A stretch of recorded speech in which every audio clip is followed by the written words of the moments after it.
And you know what's one of the more frequently used words with toxic? Yeah, you guessed it. Algae. Andrew Pollock was at the White House again today, spreading his message. It's stories like this that the Palm Beach Metropolitan Planning Organization wants to prevent. So if you do work outside, we've got a doctor with some tips. And as Florida's population continues to grow, local architects say there are good ways and bad ways to develop. So now there's a new technology being discussed, a robot that actually collects the algae. That total number is likely to be much higher than that, just a huge support. But right now, clearly, the winds are the biggest concern. I want to show you guys the damage that we're talking about here. Take a look at this marina. So as we all know, our state leaders are working on a number of projects, but we also can't forget that our local leaders are working to improve water quality as well. You can see here the remnants of where a brush fire flared up and it threatened a lot of homes here. We've been telling you about those perfect conditions for algae blooms out here on Lake Okeechobee. Well, take a look. The green stuff is here. So in 2018, people here on the Treasure Coast, they've been very active in documenting the water crisis, ultimately posting on social media, and it's made a huge difference.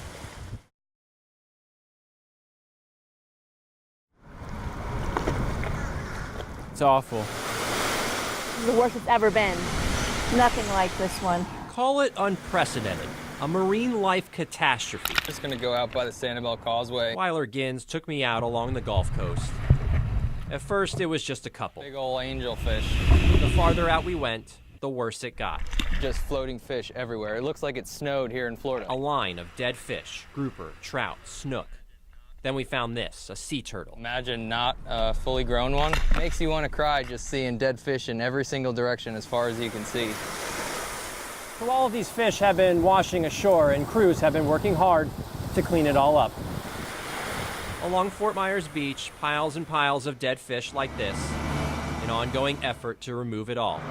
Dumpsters lining the beach, all while people try to withstand the smell like Kinley Bulvis. Smell, that we can't go in the water. Not coughing. Shirley Tabusick feels much better in her car. It's been 2 hours the whole time we're here of occasional coughing. This red tide bloom is being called the worst in more than a decade, coming in much later than usual, hitting many businesses where it hurts the most. It's impacted, the whole area. David Caston at Parrot Key Caribbean Grill sees fewer people these days, but trying to make the best of it, creating this fish kill cocktail. Proceeds from the sale of this drink are going to go to Captains for Clean Water. Know the effects it's having on our economy here, with people leaving, checking out hotels early, real estate deals falling through. Chris Whitman has a tough task of helping this ecosystem recover.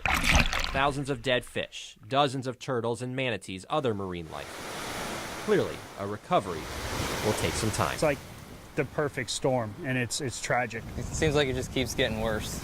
At Fort Myers Beach, Alex Hagan, WPTV, News Channel 5.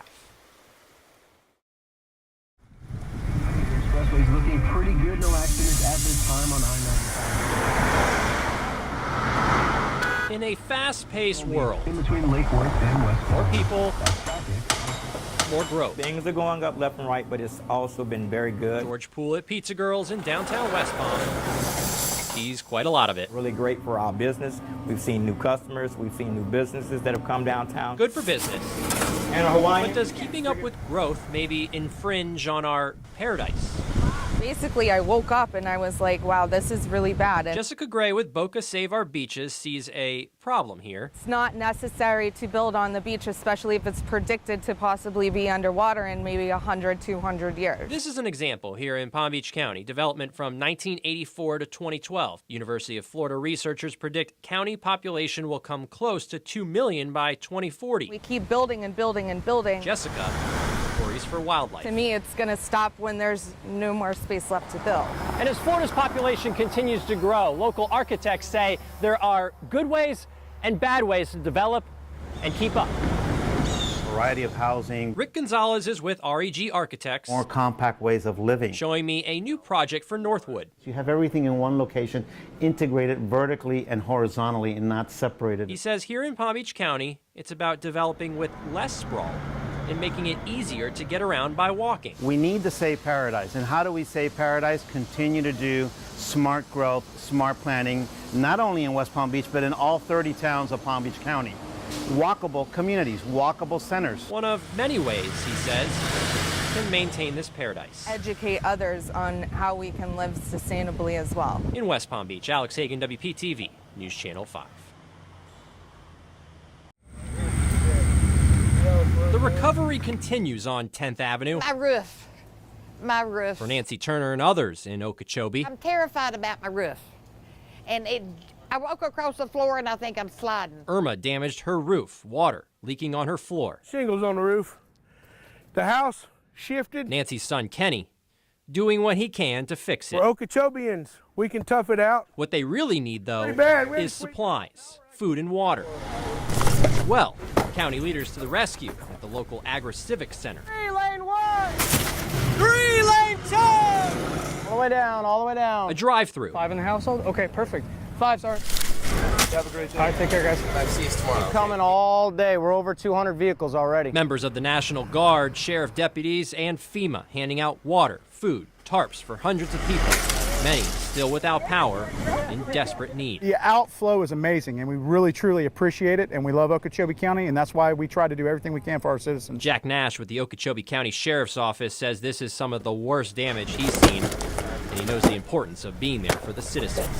Throw everything out. Back at Nancy's, Water leaks in it's that kind of help that makes this easier. I will get through this by the grace of God, In Okeechobee, who is my protector. I'm Alex Hagan for The Now, South Florida. At Wagner Micro Engineering in West Palm Beach, The cuckoo clock. or you could call it clock and watch repair. Do much longer. That's made in Great Britain. John Wagner knows a thing or two about clocks. Oh yes, family trait. He says, don't mess with time. Don't mess. Plus, you have to change the hours. Well, a new bill circulating in Tallahassee wants to make it so we don't mess with time, keeping daylight saving time permanent. Basically, in the Sunshine State, the sun would be out later. Longer day. Marshall Sklar The benefits are tremendous. is on board.